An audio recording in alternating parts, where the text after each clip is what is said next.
I've read so many accounts of what Balthazar is about, and each one is about a different movie. One says it's an animal picture. The other says the animal's really Christ, it's an allegory.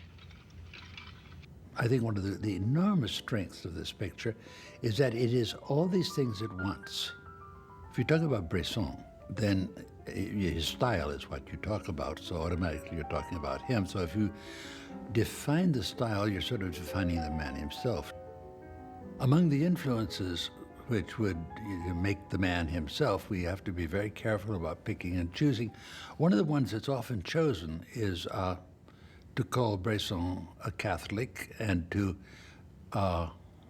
equate the careful meagerness of a certain kind of Catholic with him, to indicate that he shares this, and to call this a theological trait. This is done by a lot of people. It's sort of, maybe it's not true, because Bresson himself, in his notes on cinematography, has stated that his Catholicism is really something else, that it is not the kind of Catholicism that one would ordinarily expect from a Catholic. But nonetheless, let's just say instead that the idea of religion plays a large part in the conception of this director called Bresson. Whenever I see a Bresson film, and I see everyone I can as often as I can, I'm always impressed by the quality of waiting. People always seem to be waiting for something.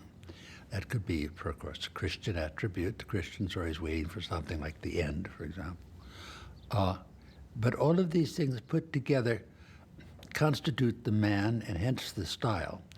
I've never read a book, and I'm certainly not myself not capable of writing one, which would put all of this in a coherent way. And indeed, one of the things that I admire most about Bresson is the fact that I cannot define him. The fact that he's too near to me, he's too close to the spectator to ever, step back like you can step back and say anything you want about most directors. I feel that I could not do that with Bresson simply because of his nearness. And this has to do with something in me, it has to do with something in him, but it has to do with the technique. The fact that this is one technique which holds off the spectator is indeed part of its fascination. I often think that maybe Bresson is using his spectator much as he used his actors. Once, a couple of years ago, when they were having a big Bresson retrospective in Tokyo, I was very fortunate enough to be able to spend an evening with Anne Wyszynski, the person who plays Marie in this film. And interested as I was in Bresson's techniques, the first question that popped out of my mouth surprised me. I wanted to know what happened to the people. What happened to Gérard? I asked her once. And she said, oh, Gérard died. He died very badly, and he certainly is not around anymore. Well, what happened to? And I realized that I had confused Oazard Balthazar with life. That it had made such an impression all the many times that I'd seen it. And I was very surprised at this. She appeared not to be surprised at all. Maybe people always react like this. But I then was able to go into something more rational, which was to ask how she had created that wonderful performance. And she smiled in her charming way and said, of course she didn't create it herself. She just stood there. That Bresson never actually told her to try anything. That what he wanted was what already existed in her, which he was unveiling by taking her picture. This sort of the wonderful X-ray eye that he had, where he can look at you and know who you are.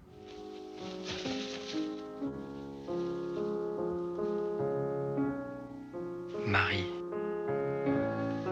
He uses people to the extent that they are barely people. He uses unknowns, and he doesn't call them actors, he calls them models. And he will have them do the same thing over and over again until they have dropped what little vestige of self they ever had. Marie! Marie! The idea of utter and complete control over space, over time. All of this are attributes of a style which is so carefully anonymous that it shouts for attention.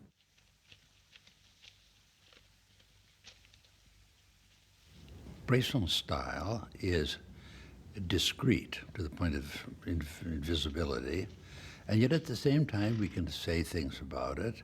It only shows what is essential. But what Bresson sees as essential, not what we do very often. In film after film, we'll follow the feet of the people, the legs of the people, the hands of the people. These are important, more important than the faces. There's a joke that said that Bresson finally was going to get to do the Bible, and then he's going to do Noah's Ark, and they had everything set. The lights went up, and the animals were ready to climb up into the ark, and he positioned the cameras and said, "You realize I'm only showing the feet."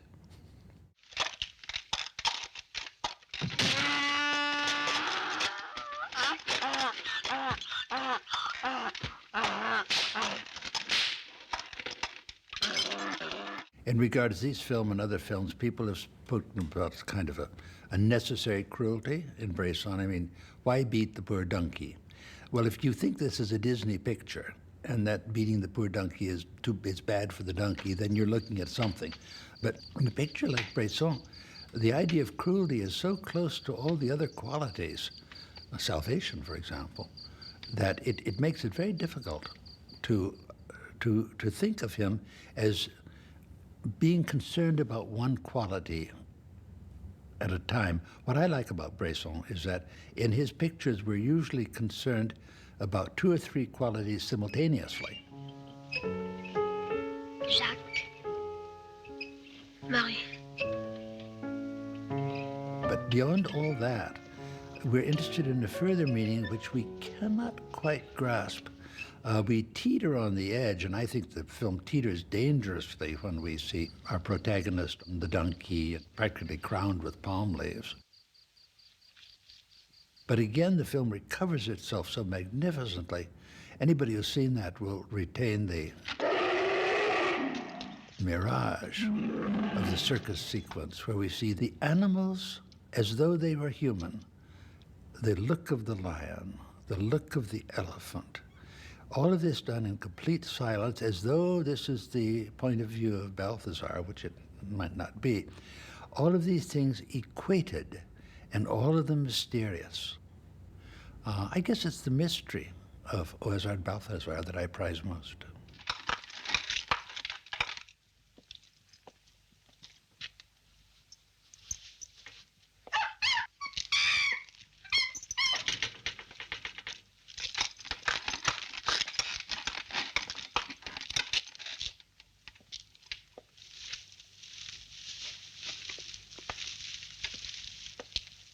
I've often thought that Bresson is a director that appeals to each person so individually that everybody has his or her own personal vision of what it is that the director has done. You don't have to like him or not, but you've got this vision. The people who revere him are numerous enough to have formed sort of a group. I obviously am a member of this group. But there are others. I take friends of mine, to see a revival of Bresson. And, I tell them, now, you got to watch this. This is some film, only to have them fall asleep or start yawning uncontrollably, or afterwards the film's over, they say, oh, Jesus Christ. Now, obviously, these are friends of mine. They share something with me. We have something going, or else we wouldn't be friends with each other. And yet we have such opposite reactions to the films of Bresson. And I think that's an indication of the strength of Bresson, is that he calls forth emotions to the extent that you reveal yourself in a strange kind of way with Bresson. I'm not saying that I'm better because I cry, or that my friend is worse because he goes to sleep. I'm simply saying that the wavelength of Bresson indicates that you have to go deeper into yourself in seeing Bresson than you usually do in the films of most directors. Is it a Rorschach test? I don't know.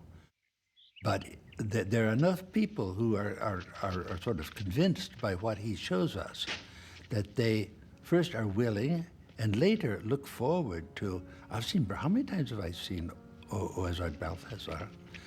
Oh, many, many times, because I like what it does to me. It's like traveling. You go to a city where you like yourself. I think maybe you go to a movie where you like yourself.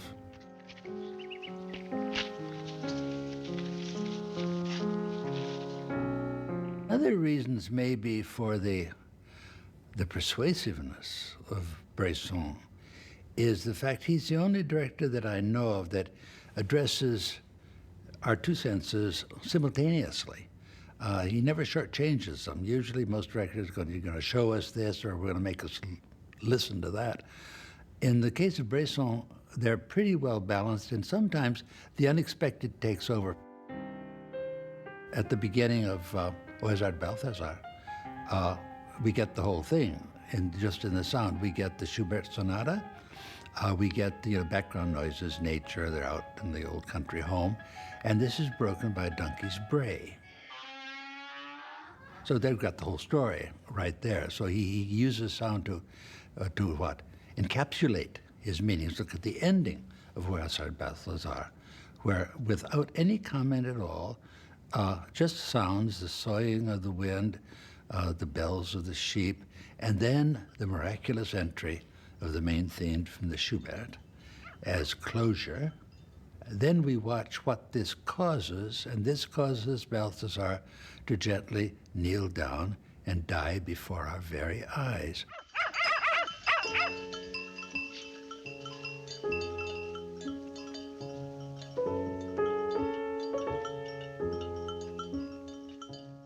He moves in mysterious ways to create an emotional ambience that means that I find it impossible to look at the final scenes of this picture without crying. I mean, for a picture to have this effect upon one time and time again argues for something which I really don't understand. But when the Schubert starts and the donkey collapses and the sheep gather and the little bells sound, the combination of, something awful and something wonderful going together, it defeats any critical acumen I may have. And it reduces me to the emotional human being, which I think was Bresson's intention in making this picture.